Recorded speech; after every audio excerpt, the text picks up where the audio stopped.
इतना ये प्रदोष का वर्णन करा किसने? इतना प्रदोष की महत्वता बताई किसने? कौन करे इतना वर्णन? अगर प्रदोष की महत्वता बताने वाला कोई है, इसीलिए मेरे शंकर भगवान माता सती को लेकर कुंभज ऋषि के यहाँ,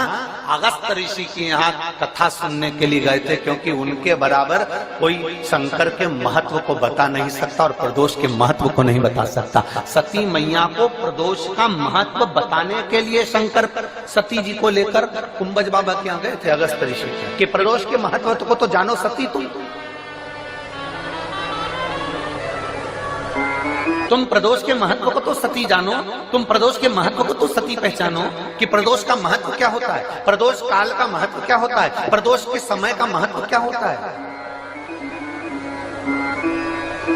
जिस समय पर सूरज डूब रहा हो, चंद्र प्रकाशित हो रहा हो, दोनों का मेल हो रहा हो, ना तो पूरा सूरज डूबा है, ना पूरा चंद्र आया है, ना पूरा अंधेरा है, ना पूरा उजाला है, उस समय को प्रदोष काल कहा गया। उस समय को प्रदोष का समय कहा, प्रदोष काल कहा। अब कई लोग हमसे कहते हैं, गुरुजी आप हमको प्रदोष का समय बताया करो कि प्रदोष काल किसको कहते हैं, प्रदोष का समय किसको कहते हैं। अब एक बात हम आप सबसे कहना चाहते हैं, जितने लोग आस्था चैनल पर सुन रहे हैं, जितने फेसबुक यूट्यूब पर सुन रहे हैं और जितने रेवाड़ी की इस पवित्र धरा पर कथा को सुन रहे हैं, आप सबसे एक बात कहना चाहिए।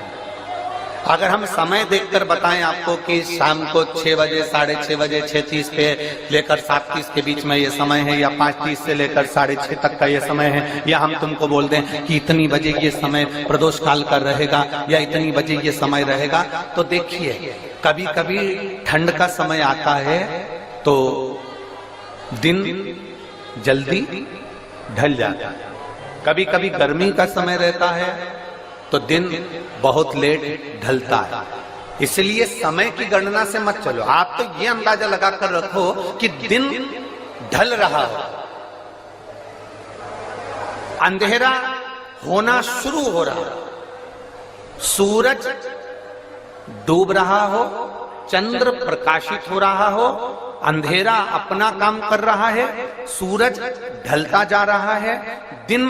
कम होते चले जा रहा है और अंधेरा थोड़ा बढ़ते चले जा रहा है। इन दोनों का जो मिलन का समय हो, अब वो कितनी भी बजे, आप तो बस उसके मिलन का समय निकाल लो, वही समय प्रदोष काल कहलाता है, वही समय प्रदोष का भी हो। प्रदोष शाम का जो समय होता है, प्रदोष काल जो होता है, उसका वर्णन जब हम करते हैं, ये प्रदोष की पूजन का विधान किसने बनाया, ये प्रदोष की पूजन का नियम किसने बनाया, ये प्रदोष की संध्या काल का, प्रदोष के समय का पूजन का विधान कौन बनाया, ये प्रदोष के समय पर एक बेलपत्र चढ़ाने का विधान किसने बनाया, प्रदोष के समय पर एक समीपत्र चढ़ने का विधान किसने बनाया, प्रदोष के समय पर अगर मान लो कोई भिखारी से भिखारी व्यक्ति भी है जो ठेला चला रहा है, उसके पास में खाने के लिए कुछ नहीं है, फटे कपड़े पहन रहा है, उसकी जिंदगी में कुछ भी नहीं बचा और कर्जे में लदालूम हो गया, एक चावल का दाना अगर वो प्रदोष के दिन, प्रदोष काल में शाम के समय पर शंकर के शिवलिंग पर चढ़ा देता है,